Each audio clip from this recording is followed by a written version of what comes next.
فصل نمبر 39 حضرت صلی اللہ علیہ وسلم کی اذان میں سنت طیبہ۔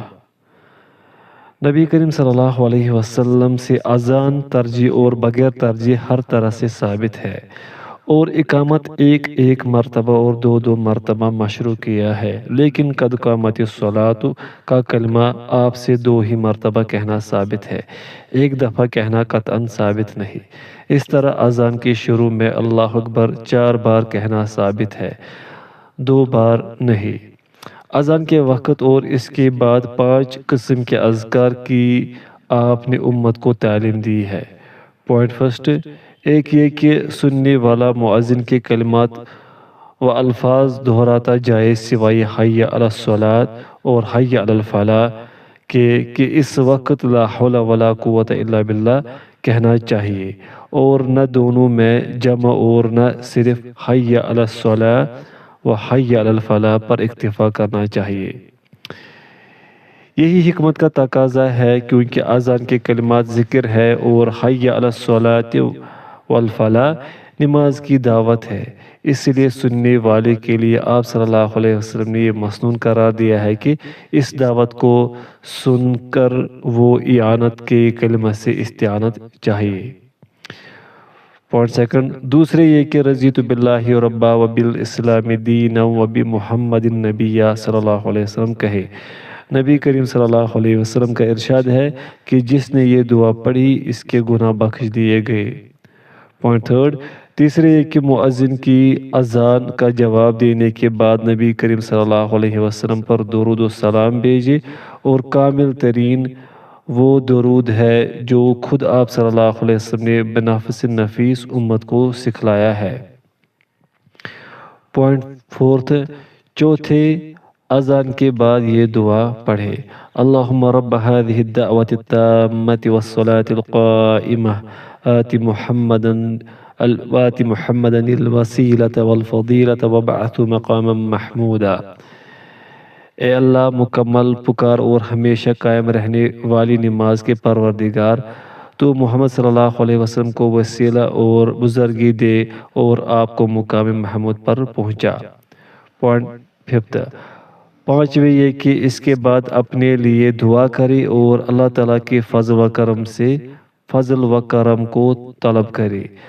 سنن میں آپ سے مروی ہے کہ اذان اور اقامت کے مابین کی دعا رد نہیں ہوتی۔ صحابہ نے پوچھا کہ ہم اس وقت میں کیا دعا کریں؟ آپ صلی اللہ علیہ وسلم نے فرمایا کہ اللہ تعالیٰ سے دنیا اور آخرت میں عافیت کا سوال کرو۔ یہ حدیث صحیح ہے۔ آپ ذی الحجہ کے عشرہ میں بکثرت دعا کرتے تھے اور تکبیر و تحمید اور تحلیل کی تاکید فرماتے۔ آپ یوم عرفہ کی نماز فجر سے لے کر آخری یوم تشریق کے عصر تک ان الفاظ کے ساتھ تکبیر کہتے تھے: اللہ اکبر لا الہ الا اللہ واللہ اکبر وللہ الحمد۔ اس حدیث کی اسناد اگرچہ صحیح نہیں، لیکن عمل اس پر ہوتا رہا ہے۔ اس میں اللہ اکبر مقرر ہے۔ حضرت جابر اور حضرت ابن عباس کی روایت میں 3 مرتبہ اللہ اکبر کہنا صرف ان کا اپنا عمل ہے، اور دونوں صورتیں مستحسن ہیں۔ امام شافعی فرماتے ہیں کہ اگر یوں کہے اللہ اکبر کبیرہ والحمد للہ کثیرہ وسبحان اللہ بکرۃ واصیلا تو یہ بھی بہتر۔ فصل نمبر 40، حضرت صلی اللہ علیہ وسلم کا کھانا کھانے کا طریقہ۔ جب آپ صلی اللہ علیہ وسلم کھانا شروع کرتے تو بسم اللہ کہتے اور لوگوں کو اس کا حکم دیتے، اور آپ فرمایا کرتے کہ جب تم میں سے کوئی کھانا کھانے کے وقت بسم اللہ کہنا بھول جائے تو یہ کہے بسم اللہ فی اولہ و آخرہ۔ اور یہ صحیح ہے کہ کھانا کھاتے وقت بسم اللہ کہنا واجب ہے، اور جو یہ کہنا چھوڑ دیتا ہے تو اس کے کھانے پینے میں شیطان شریک ہو جاتا ہے۔ بسم اللہ کہنے کے متعلق احادیث صحیح اور صریح وارد ہوئی ہیں، نہ اس کے مخالف کوئی حدیث ہے نہ اجماع امت۔ اگر اجماعی کھانے کے وقت ایک آدمی بسم اللہ پڑھ لے تو کیا باقی لوگوں سے یہ وجوب ساقط ہو جائے گا اور شیطان کی شرکت ختم ہو جائے گی؟ تو امام شافعی فرماتے ہیں کہ ایک آدمی کا پڑھ لینا سب کی طرف سے کافی ہو جائے گا۔ یہ بھی کہا جا سکتا ہے کہ جو شخص بسم اللہ پڑھے گا صرف اسی کے کھانے سے شیطان کی شرکت ختم ہوگی۔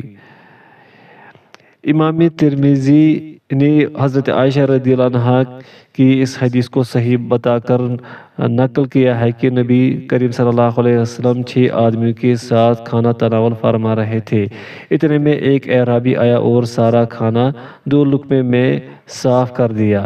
اس پر آپ نے فرمایا اگر یہ بسم اللہ پڑھ لیتا تو یہ کھانا تم سب کو کافی ہو جاتا۔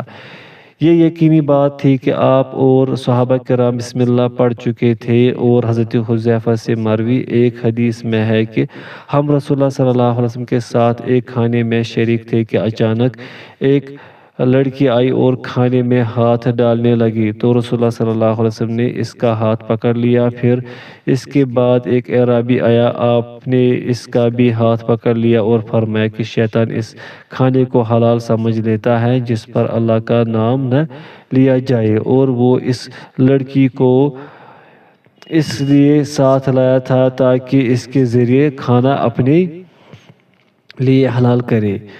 تو جب میں نے اس کا ہاتھ پکڑ لیا تو پھر اسی مقصد کے لیے اعرابی کو لے آیا، لیکن میں نے اس کا بھی ہاتھ پکڑ لیا۔ بخدا اس وقت شیطان کا ہاتھ دونوں ہاتھوں کے ساتھ میرے ہاتھ میں تھا۔ پھر بسم اللہ پڑھ کر آپ نے کھانا تناول فرمایا۔ اس حدیث سے معلوم ہوا کہ سب کا پڑھنا ضروری ہے، لیکن اس حدیث کا یہ جواب دیا جا سکتا ہے کہ نبی کریم صلی اللہ علیہ وسلم نے اس وقت کھانا شروع نہیں فرمایا تھا اور اس لڑکی نے پہلے شروع کر دیا تھا، اس لیے آپ نے اس کا ہاتھ پکڑ لیا۔ رہا سلام کرنے اور چھینکنے والے کے جواب کا مسئلہ تو محل نظر ہے، اور نبی کریم صلی اللہ علیہ وسلم سے ثابت ہے کہ آپ نے فرمایا جب تم میں سے کوئی چھینکے اور الحمدللہ کہے تو ہر سننے والے مسلمان کا فرض ہے کہ اس کا جواب دے۔ اگر دونوں میں حکم تسلیم کر لیا جائے تو بھی ان کے اور کھانے کے مسئلہ کے مابین فرق ظاہر ہے، اس لیے کہ شیطان کو کھانے والے کی مشارکت اس وقت حاصل ہوتی ہے جب وہ بسم اللہ نہ پڑھے، اور دوسرا جب بسم اللہ پڑھے گا تو صرف اس کے حق میں مشارکت ختم ہوگی لیکن نہ پڑھنے والے کے حق میں باقی رہے گی۔ آپ صلی اللہ علیہ وسلم کی عادت مبارکہ یہ تھی کہ جب برتن میں پانی پیتے تو 3 سانس میں پیتے اور ہر سانس پر اللہ کی تعریف کرتے اور آخر میں الحمدللہ کہتے۔ آپ صلی اللہ علیہ وسلم نے کبھی کسی کھانے کو برا نہیں کہا، اگر آپ کو ناپسند ہوتا تو چھوڑ دیتے اور خاموش رہتے، اور کبھی یہ بھی فرما دیتے کہ مجھے اس کی خواہش نہیں ہے۔ کبھی کھانے کی تعریف بھی فرماتے تھے، جیسے ایک حدیث میں فرمایا بہترین سالن سرکہ ہے۔ یہ آپ نے اس شخص سے فرمایا تھا جس نے کہا تھا ہمارے پاس پیش خدمت کے لیے صرف سرکہ ہی ہے۔ یہ ارشاد اس کی دلجوئی کے لیے تھا، اس سے مقصود سارے کھانوں پر افضلیت نہ تھی۔ جب آپ کی خدمت میں کھانا پیش کیا جاتا اور آپ روزے سے ہوتے تو فرماتے کہ میرا روزہ ہے، اور ارشاد فرمایا کہ اگر روزے دار کو کھانا پیش کیا جائے تو کھانا پیش کرنے والے کو دعائیں دو، اور اگر روزے سے آپ نہ ہوتے تو تناول فرماتے تھے۔ جب آپ صلی اللہ علیہ وسلم کو کھانے پر مدعو کیا جاتا اور کوئی دوسرا بھی آپ کے ہمراہ ہو جاتا تو آپ میزبان کو مطلع کرتے اور فرماتے کہ یہ بھی ہمارے ساتھ ہے، اگر تم چاہو تو اسے اجازت دو ورنہ واپس لوٹا دے۔ آپ صلی اللہ علیہ وسلم کھانا کھاتے وقت باتیں بھی کر لیتے تھے، چنانچہ ایک دفعہ آپ نے اپنے خادم سے فرمایا کہ بسم اللہ کہو اور اپنے سامنے سے کھاؤ۔ بسا اوقات مہمانوں کو مزید کھانے کی پیشکش اور اصرار فرماتے، جس طرح کے مہمان نواز اہل کرم کیا کرتے ہیں۔ جس طرح دودھ پینے کا واقعہ حضرت ابو ہریرہ رضی اللہ عنہ کے ساتھ پیش آیا کہ آپ ان سے بار بار پیو اور پیو فرماتے رہے۔ جب آپ کسی کے یہاں کھانا نوش فرماتے تو ان کے لیے دعائیں دیے بغیر تشریف نہ لے جاتے، جیسا کہ امام ابو داود نے آپ سے ابو الحیثم کے واقعہ میں روایت ہے کہ لوگ جب کھانے سے فارغ ہوئے تو آپ صلی اللہ علیہ وسلم نے فرمایا کہ اطیبو اخاکم، اپنے بھائی کو ثواب پہنچاؤ۔ لوگوں نے عرض کیا کس طرح ثواب پہنچائے؟ تو آپ نے فرمایا کہ آدمی جب کسی کے گھر بلایا جائے اور کھانے پینے سے فارغ ہو جائے تو اس کے لیے دعا کرے اور یہی ثواب پہنچانا ہے۔ آپ صلی اللہ علیہ وسلم سے ثابت ہے کہ ایک دفعہ آپ رات کے وقت گھر میں تشریف لائے اور کھانا تلاش کیا لیکن کچھ نہیں ملا۔ اس وقت آپ نے یہ دعا فرمائی، اللہم اطعم من اطعمنی واسقی من سقانی، اے اللہ جو مجھے کھلائے تو اسے کھلا اور جو پلائے تو اسے پلا۔ آپ صلی اللہ علیہ وسلم اس شخص کے لیے دعا فرماتے تھے جو فقراء و مساکین کو کھانا کھلاتے ہیں اور ان کی تعریف کرتے تھے۔ آپ صلی اللہ علیہ وسلم کسی کے ساتھ بھی بیٹھ کر کھانا تناول فرمانے میں اجتناب نہیں فرماتے تھے، چاہے وہ چھوٹا ہو یا بڑا، آزاد ہو یا غلام۔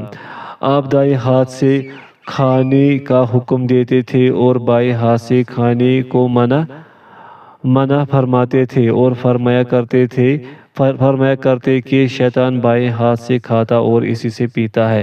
اس حدیث سے بائیں ہاتھ سے کھانے کی حرمت ثابت ہوتی ہے اور یہی صحیح ہے۔ کچھ لوگوں نے آپ سے عدم آسودگی کی شکایت کی تو آپ نے ان کو بتایا کہ وہ ساتھ مل کر کھائے اور الگ الگ نہ کھائے اور بسم اللہ پڑھ لیا کرے۔ آپ صلی اللہ علیہ وسلم سے یہ بھی مروی ہے کہ اپنے کھانے کو اللہ کے ذکر کے ساتھ ہضم کیا کرو اور کھا کر فوراً نہ سویا کرو، اس سے تمہارا دل سخت ہو جائے گا۔ یہ حدیث صحیح معلوم ہوتی ہے، تجربہ سے بھی اس کا فصل نمبر 41۔ حضرت صلی اللہ علیہ وسلم کے سلام اور اس کے جواب کا طریقہ۔ صحیحین میں مروی ہے کہ رسول اللہ صلی اللہ علیہ وسلم نے فرمایا کہ بہترین اسلام یہ ہے کہ تم کھانا کھلاؤ اور جاننے والے اور نہ جاننے والے سب کو سلام کرو۔ نیز صحیحین میں مذکور ہے کہ جب اللہ تعالیٰ نے حضرت آدم علیہ السلام کو پیدا کیا تو ان سے فرمایا کہ ان فرشتوں کے پاس جاؤ اور انہیں سلام کرو اور سنو کہ وہ تمہیں کس طرح سلام کا جواب دیتے ہیں، کیونکہ وہی تمہارا اور تمہاری اولاد کا سلام و جواب ہوگا۔ چنانچہ حضرت آدم علیہ السلام نے جا کر السلام علیکم کہا، فرشتوں نے جواب میں السلام علیکم ورحمۃ اللہ کہا اور اس کے جواب میں ورحمۃ اللہ کا اضافہ تھا۔ نیز آپ نے سلام کو عام کرنے کا حکم دیا اور فرمایا کہ جب وہ سلام کو عام کرے تو ان کی آپس میں محبت پیدا ہو جائے گی اور لوگ بغیر ایمان کے جنت میں داخل نہ ہوں گے اور ایمان بغیر محبت کے پیدا نہیں ہو سکتا۔ صحیح بخاری میں حضرت عمر کا یہ قول مذکور ہے کہ 3 باتیں جس نے جمع کر لی اس نے ایمان کو حاصل کر لیا۔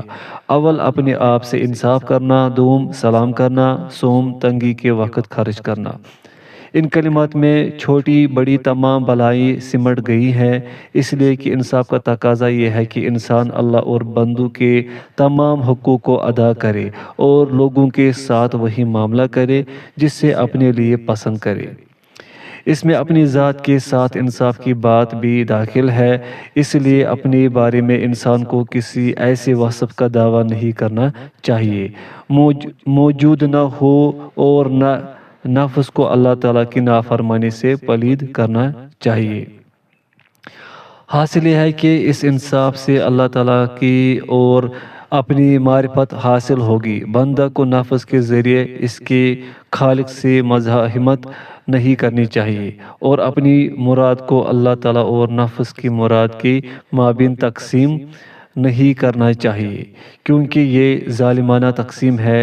ایسی تقسیم مشرکین کرتے تھے، جیسا کہ ارشاد باری تعالیٰ ہے، هذا لله بزعمهم وهذا لشركائنا فما كان لشركائهم فلا يصل إلى الله وما كان لله فهو يصل إلى شركائهم وساء ما يحكمون۔ یہ ان کے خیال میں اللہ کا ہے اور یہ ہمارے شرکا کا، اور جو شرکا کا ہے وہ اللہ تک نہیں پہنچتا، اور جو اللہ کا ہے وہ شرکا تک پہنچتا ہے۔ ان کا فیصلہ کس قدر برا ہے۔ سورۃ الانعام آیت نمبر 136۔ بندے کو غور کرنا چاہیے کہ وہ ایسی تقسیم کرنے والوں میں داخل نہ ہو جائے جو اپنی ذات اپنے شرکا اور اللہ تعالیٰ کے درمیان تقسیم کرتے ہیں، ورنہ وہ غیر شعوری حالت میں شک و شبہ میں پڑ جائے گا، کیونکہ پیدائشی طور پر وہ ناداں اور ظالم ہے، اور جو خود ظالم و جاہل ہو اس سے انصاف کا مطالبہ کیسے کیا جا سکتا ہے؟ مخلوق کے معاملے میں وہ شخص کیوں کر انصاف کر سکتا ہے جو خالق کے معاملے میں انصاف نہ کر سکا۔ ایک روایت میں ہے کہ ابن آدم، تم نے میرے ساتھ انصاف نہیں کیا، ہماری نعمتیں تم تک پہنچ رہی ہے اور تمہاری برائیاں ہم تک آ رہی ہے۔ ایک دوسری روایت میں ہے کہ ابن آدم، تم نے ہمارے ساتھ انصاف نہیں کیا، ہم نے تم کو پیدا کیا، تم ہمارے علاوہ کسی اور کی عبادت کرتے ہو، ہم تم کو رزق دیتے ہیں، تم دوسرے کا شکر ادا کرتے ہو، پھر کیسے اپنے ساتھ بے انصافی کرنے والا دوسروں کے ساتھ انصاف کر سکتا ہے؟ بلکہ اس نے اس کے ساتھ بدترین ظلم کیا، حالانکہ خام خیالی میں سمجھ رہا ہے کہ وہ اکرام کر رہا ہے۔ سلام کرنے کا مطلب تواضع و انکساری ہے۔ ایسا آدمی کسی کے سامنے تکبر نہیں کرتا۔ محتاجی میں خرچ اسی وقت ہوگا جب اللہ تعالیٰ پر پورا بھروسہ اور یقین، کامل توکل، رحم و کرم، جود و سخا کی صفات سے متصف ہوگا، اور بندہ شیطان کی تکذیب کرے جو فقر و فاقہ سے ڈراتا ہے اور برائیوں کا حکم دیتا ہے۔ نبی کریم صلی اللہ علیہ وسلم سے ثابت ہے کہ جب آپ بچوں کے پاس سے گزرتے تو سلام کرتے تھے، اور ترمذی نے روایت کیا ہے کہ آپ ایک دن عورتوں کی ایک جماعت کے پاس سے گزرے تو آپ نے انہیں ہاتھ کے اشارہ سے سلام کیا۔ ابو داؤد نے حضرت اسماء بنت یزید سے روایت کیا کہ نبی کریم صلی اللہ علیہ وسلم ایک دن ہم عورتوں کی ایک جماعت کے پاس سے گزرے تو سلام کیا۔ ترمذی کی بھی یہی روایت ہے۔ اس سے معلوم ہوتا ہے کہ یہ واقعہ ایک ہی ہے اور آپ نے ان کو ہاتھ کے اشارے سے سلام کیا تھا۔ امام بخاری نے روایت کیا ہے کہ صحابہ کرام جمعہ کے دن نماز سے لوٹتے ہوئے ایک بڑھیا کے پاس سے گزرتے تھے تو اسے سلام کرتے تھے اور وہ انہیں کچھ کھانا وغیرہ پیش کرتی تھی۔ عورتوں کو سلام کرنے کے سلسلے میں صحیح قول ہے کہ بوڑھی اور محرم عورتوں کو سلام کیا جائے، ان کے علاوہ کسی کو نہیں۔ صحیح بخاری میں ہے کہ چھوٹا بڑے کو اور چلنے والا بیٹھے ہوئے کو اور سوار پیدل چلنے والے کو اور تھوڑے افراد زیادہ کو سلام کرے۔ ترمذی میں ہے کہ چلنے والا کھڑے کو سلام کرے، اور مسند بازار میں آپ صلی اللہ علیہ وسلم سے مروی ہے کہ دو چلنے والوں میں سے جو پہل کرے وہ افضل ہے۔ سنن ابو داؤد میں آپ صلی اللہ علیہ وسلم سے مروی ہے کہ جو سلام ابتدا کرے وہ اللہ کے یہاں تمام لوگوں سے بہتر ہے۔ نبی کریم صلی اللہ علیہ وسلم کی سنت طیبہ یہ تھی کہ کسی جماعت کے پاس آتے تو سلام کرتے اور جب واپس ہوتے تو بھی سلام کرتے تھے۔ نیز آپ نے فرمایا کہ جب تم میں سے کوئی بیٹھے تو سلام کرے، اور جب کھڑا ہو تو سلام کرے، اور پہلا دوسرے سے زیادہ حقدار نہیں۔ ابو داؤد نے آپ صلی اللہ علیہ وسلم سے روایت کیا کہ جب تم میں سے کوئی اپنے رفیق سے ملے تو سلام کرے، اور اگر دونوں کے بیچ میں درخت یا دیوار حائل ہو جائے پھر سامنا ہو تو اس وقت پھر سلام کرے۔ حضرت انس رضی اللہ عنہ فرماتے ہیں کہ نبی کریم صلی اللہ علیہ وسلم کے صحابہ کرام چلتے رہتے تھے تو راہ میں اگر کوئی پتھر یا درخت آ جاتا تو دائیں بائیں ہٹ جاتے، اور جب دوبارہ ملتے تو ایک دوسرے کو سلام کرتے تھے۔ نیز نبی کریم صلی اللہ علیہ وسلم کی سنت طیبہ یہ ہے کہ مسجد میں آنے والا سب سے پہلے تحیۃ المسجد 2 رکعت نماز پڑھے، پھر آئے اور لوگوں کو سلام کرے۔ اس طرح تحیۃ المسجد تحیۃ القوم سے مقدم ہو جائے گا۔ کیونکہ یہ اللہ تعالیٰ کا حق ہے اور سلام بندوں کا، اور ایسے حالات میں اللہ تعالیٰ کا حق مقدم کیا جائے گا بخلاف مالی حقوق کے، تو ان میں نزاع پایا جاتا ہے اور دونوں کے درمیان فرق آدمی کی ضرورت کے لحاظ سے ہوتا ہے اور یہ دیکھ کر کہ مال میں دونوں قسم کے حقوق کو ادا کرنے کی وسعت ہے یا نہیں۔ اس طرح مسجد میں آنے والے کے لیے تین باتیں ترتیب وار ضروری ہے جبکہ مسجد میں کوئی جماعت بھی بیٹھی ہوئی ہو۔ اول یہ کہ داخل ہوتے وقت یہ دعا پڑھے، بسم اللہ والصلاۃ والسلام علی رسول اللہ۔ دوم یہ کہ تحت المسجد کی 2 رکعت نماز ادا کرے۔ سوم یہ کہ اس کے بعد لوگوں کو سلام کرے۔ جب آپ صلی اللہ علیہ وسلم رات کو اپنے گھر میں داخل ہوتے تو اس طرح سلام کرتے کہ جاگنے والا سن لے اور جو سویا ہو وہ نہ جاگے۔ رواہ مسلم۔ امام ترمذی نے یہ روایت ذکر کی ہے کہ کلام سے قبل ہی سلام کیا جائے گا۔ امام احمد نے حضرت ابن عمر رضی اللہ عنہ سے مرفوعاً روایت کیا ہے کہ سوال سے قبل ہی سلام ہونا چاہیے، اس لیے جو سلام سے پہلے سوال کرے اس کا جواب نہ دو۔ آپ سے یہ بھی منقول ہے کہ اس شخص کو اجازت نہ دو جو سلام سے ابتدا نہ کرے۔ جب آپ کسی کے دروازے پر تشریف لاتے تو دروازے کے بالمقابل کھڑے نہ ہوتے بلکہ دائیں یا بائیں جانب کھڑے ہوتے اور السلام علیکم کہتے تھے۔ جو آپ کے سامنے آتا آپ خود اس کو سلام کرتے۔ آپ دوسروں کو سلام پہنچاتے بھی تھے جیسا کہ اللہ تعالیٰ کی طرف سے حضرت خدیجہ رضی اللہ عنہا کو سلام پہنچایا تھا اور حضرت عائشہ صدیقہ رضی اللہ عنہا سے فرمایا تھا کہ حضرت جبریل تمہیں سلام کہتے ہیں۔ آپ کی سنت مبارکہ یہ تھی کہ آپ سلام کو وبرکاتہ پر ختم کرتے تھے۔ بخاری میں حضرت انس سے مروی ہے کہ آپ 3 بار سلام کرتے تھے، لیکن ایسا شاید اس وقت ہوتا جب لوگ زیادہ ہوتے تھے اور ایک بار میں سب کو سلام نہیں پہنچ پاتا تھا۔ آپ کو جب یہ خیال ہوتا کہ پہلی اور دوسری بار سن نہیں سکے ہیں تو 6 بار سلام کرتے۔ آپ کی سنت پر غور کرنے سے یہ معلوم ہوتا ہے کہ سلام کا تکرار عارضی چیز تھی۔ آپ صلی اللہ علیہ وسلم جس سے ملتے تو خود سلام کرتے اور جب کوئی آپ کو سلام کرتا تو اس کا ویسا ہی یا اس سے بہتر جواب فوراً دیتے۔ ہاں اگر کوئی عذر ہوتا جیسے قضاء حاجت وغیرہ تو جواب میں تاخیر کرتے۔ آپ سلام کا جواب ہاتھ، سر یا انگلی کے اشارے سے نہ دیتے سوائے نماز کے، کیونکہ اگر نماز کی حالت میں سلام کیا جاتا تو آپ اشارہ سے جواب دیتے تھے اور یہ متعدد صحیح احادیث سے ثابت ہے۔ آپ صلی اللہ علیہ وسلم سلام کی ابتدا السلام علیکم ورحمۃ اللہ کے کلمات سے کہتے تھے اور ابتدا میں سلام کرنے والے کو علیک السلام کہنے کو ناپسند کرتے تھے۔ سلام کرنے والے کا جواب آپ صلی اللہ علیہ وسلم وعلیکم السلام سے دیتے تھے۔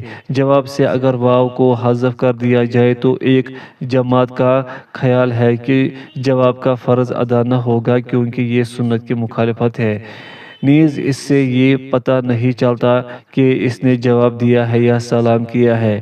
کچھ اور لوگوں کا خیال ہے کہ اس طرح کا جواب صحیح ہوگا۔ امام شافعی نے اس کی وضاحت کی ہے اور اس آیت سے استدلال کیا ہے فَقَالُوا سَلَامًا قَالَ سَلَام زاریات، لیکن اس جگہ جواب میں واو اس لیے حذف کیا گیا کہ ابتدا میں بھی جملہ میں کچھ حذف ہے۔ امام شافعی کے خیال کے تائید آدم علیہ السلام کو فرشتوں کے جواب سے بھی ہوتی ہے کیونکہ اس میں